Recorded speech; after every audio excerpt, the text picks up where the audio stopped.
Plonge sa main dans l'eau fluorescente invisible, dessine un sourire sur la table, éclaire avec une lampe ultraviolette. Le sourire apparaît soudainement sur la table. Réalisant que la méthode fonctionne, Jacques plonge rapidement les pièces dans l'eau fluorescente, puis les laisse sécher, les place dans un coffret, et les envoie anonymement au directeur du musée local. Comme prévu, lorsque la directrice voit les pièces, elle les prend naturellement pour les examiner, sans savoir qu'à l'instant où elle touche ces pièces, elle tombe dans le piège de Jacques. À ce moment, son complice, déguisé en touriste, entre dans le musée, prend une caméra et filme partout, utilise un laser sur le système d'alarme du coffre-fort, déclenche délibérément l'alarme, faisant glisser les tableaux des vitrines vers la chambre forte souterraine du musée. L'alarme retentissant, la directrice se précipite vers la chambre forte, saisit directement le code sur le clavier, sans remarquer que la poudre fluorescente s'est déposée sur les touches. Une fois la directrice à l'intérieur de la chambre forte, le complice se faufile dans la salle de contrôle du musée, mais la vidéosurveillance en pause. Ensuite, Jacques, déguisé en technicien, s'introduit dans le musée, se rend aux toilettes, change de tenue pour un costume élégant, se fait passer pour un invité de marque à la soirée, offre un verre à la directrice. Lorsqu'elle boit, Jacques récupère habilement le verre, s'éloigne, jette le reste de la boisson, se dirige discrètement vers les toilettes,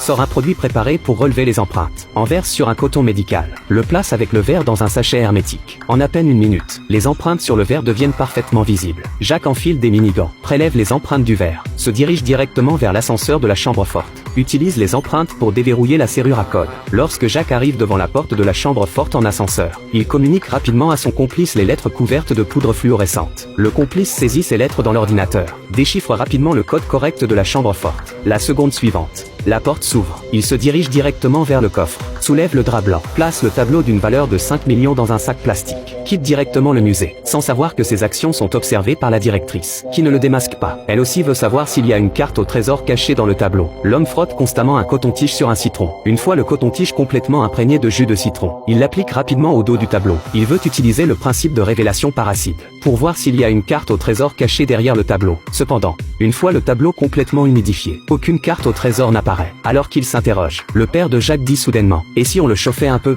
Jacques souffle immédiatement sur le tableau, et à sa grande surprise, l'instant d'après, des formes apparaissent au dos.